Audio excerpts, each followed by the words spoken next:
The truth was that up to that point, we hadn't made much money, particularly if you compared what came in with what came to us.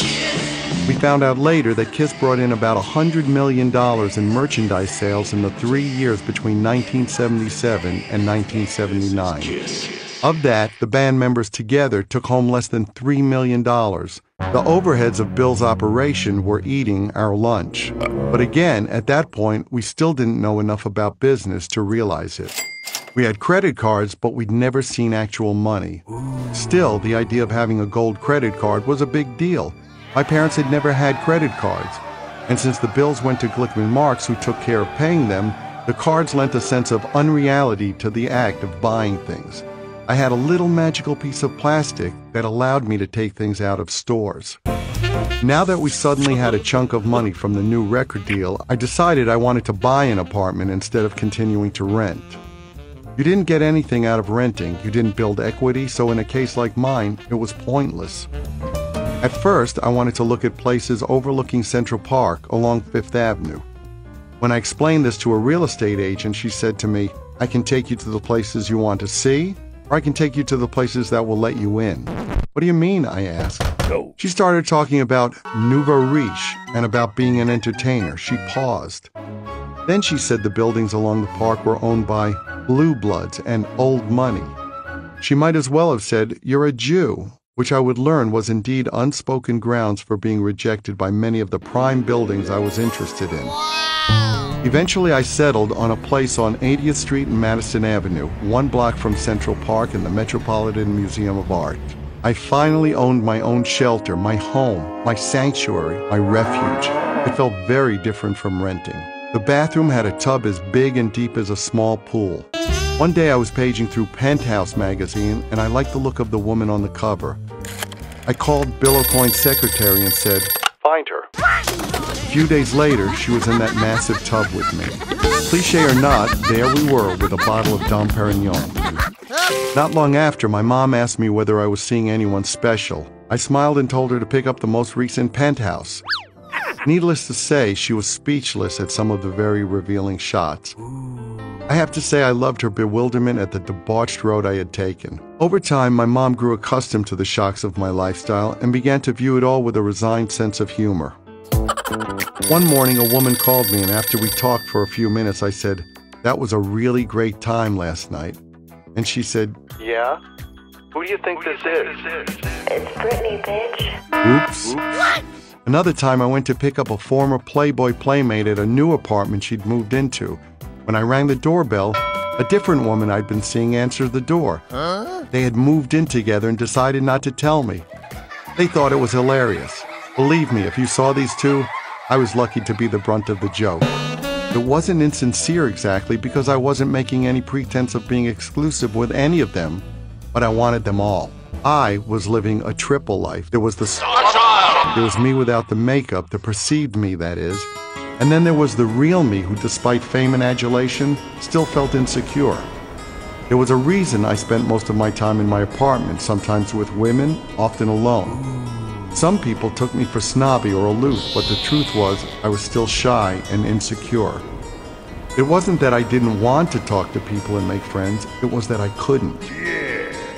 I still had just one ear and was deaf on one side. I still shrank back in social situations. I didn't know what was going to happen with my band, which was the only support structure I knew. Now what? Unmasked tanked in the States, and we spent most of 1980 inactive. We didn't have a drummer anyway. The single Shandy was a hit abroad, however, and we booked a tour of Europe and Australia for the fall. But before we could play live, we needed a drummer. Auditions were held in downtown New York City. Hundreds of people auditioned. We didn't want big-name drummers. We wanted somebody to come out of nowhere. It wouldn't have made sense to have Anton Fig or some other known commodity dress up as a black and silver giraffe or whatever. No. Bill placed a cryptic ad in some music magazines, and we also spread the word. Bill started to get tapes and photos and bios and lots of phone calls. He went through the materials, and we periodically invited groups of potential replacements he had filtered to audition with us. We decided we didn't want a drummer who played like Peter. Finally, we got in this guy who was a stove cleaner in White Plains, New York, whose name was Paul Caravello. They found me under a cabbage leaf, which is what Paul usually says. And I was pretty much living on the gutter at the time, at that time. So what happened this particular day is that I think I was lying down somewhere at 60th and Madison, and this limo went by and sideswiped me, and it just happened to be the limo that Gene, Paul, and Ace were riding in. And they jumped out, and they were very, very worried, and they felt really bad. No, actually what happened is that I found out absolutely by accident about the auditions. I was playing in a club, and a friend of mine that I hadn't seen in 3 or 4 months happened to stop in completely by accident. And at the end of the night, he says to me, he says, hey, should I say it? Yeah, I can say that. I was repairing gas ranges in the daytime.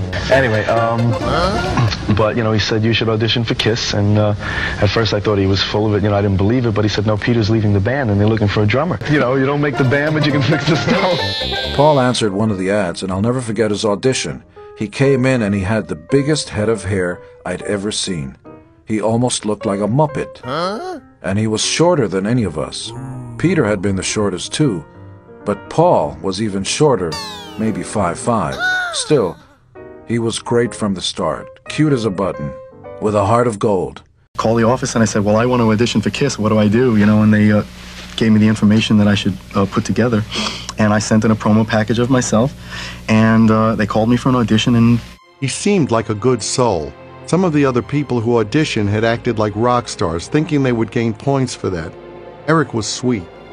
He eventually proved to be tortured in his own way, but he certainly was a much-needed breath of fresh air in the wake of Peter's departure. I was given a list of songs to learn in the event that I was going to be auditioned, for the band.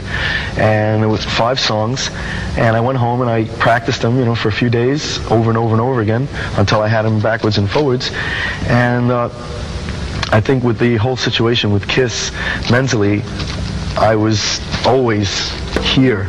I mean, I had wanted to be on this level. I never really, expected that I would get into KISS, but I was hoping to get to this level. So when I went into audition, I just said to myself, look, Eric, you're going to do the best you can. You're going to play. You're good. The songs. I was very tense, to say the least, I mean, this was like something I never expected to even be called for an audition. But, when it happened, I just had a feeling deep down inside that I was going to get it. At first, I wasn't blown away by his playing, but everyone else in the room, including Vinnie Poncia and Bill Aucoin, thought he was great. Eric Carr was a sweetheart of a guy and a very good drummer. He had told us stories about repairing stoves, going to an apartment and opening up stoves to find all kinds of bugs and beasts crawling around inside. He wanted this break so badly, in such a pure way. While working as a stove cleaner, he'd been in bands on and off, and was actually a much better drummer than Peter, and sang with good pitch. He was an all-around better thing for KISS than Peter was at that point. I can say it now. There was a band called Salt and Pepper. Yeah. But it was all like, it was top 40 stuff, man. And then the last band that I was in right before I joined KISS was a band called Flasher. And it was a copy rock band. And we used to play Beggar's Opera and Poets in Queens, which no longer exist. OBI, South. We used to play, oh, God, what's the other one? Some place, Rum Runners in Oyster Bay, Rum Bottoms. All these places that nobody knows what I'm talking about. We brought the guy back for a second time, and he turned out to have a good voice with the same raspy quality Peter had. Yeah.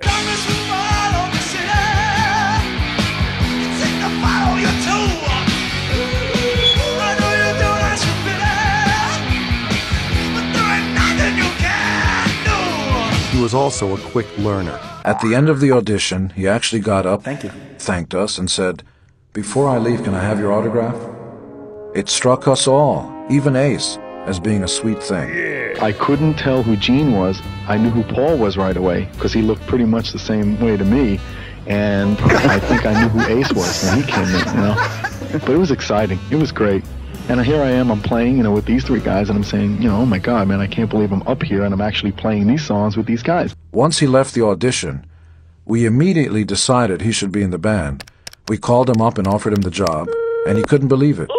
I was one of the last 3 guys to audition for them. They actually played with, I don't know, anywhere between 70 and 90 drummers that they actually auditioned, and they had hundreds of applications that they never even went through. And, they they liked me. I mean, we hit it off right away, and within a few days, I was in. We had found our guy. We changed his name from Paul Caravello to Eric Carr. Paul wanted to change his name, and we wanted him to change it too. We didn't need 3 Pauls in the band since Ace also shared that name. His first suggestion was Rusty Blades, which we vetoed quickly. What? Thankfully, the name game was short-lived when his second suggestion was Eric Carr, a name that sidestepped any obvious cartoon rock star moniker. Yeah. And we even went out and bought him a Porsche so he wouldn't feel substandard. And we wanted him to know he wouldn't be a second-class citizen in KISS. Thank you. We wanted him to know that he was in the fold, that he was one of us. I somehow became the guy who was supposed to watch over him and groom him, teach him. He approached me after he got the car. Can I have it painted camouflage? Yeah. Absolutely not, I said. Oops. Oh, okay. I had gone over to his apartment a couple of times. We wrote songs together, Breakout, me and Eric, penned together. Then I took him shopping at a place called the French Jeans Store. They sold, surprise, French jeans. I helped him pick out a new wardrobe. He'd need it since we were leaving for a European tour soon. Bringing Eric into the band the way we did, just before a tour, with very little preparation and tons of enthusiasm, was like living the beginning of our careers all over again.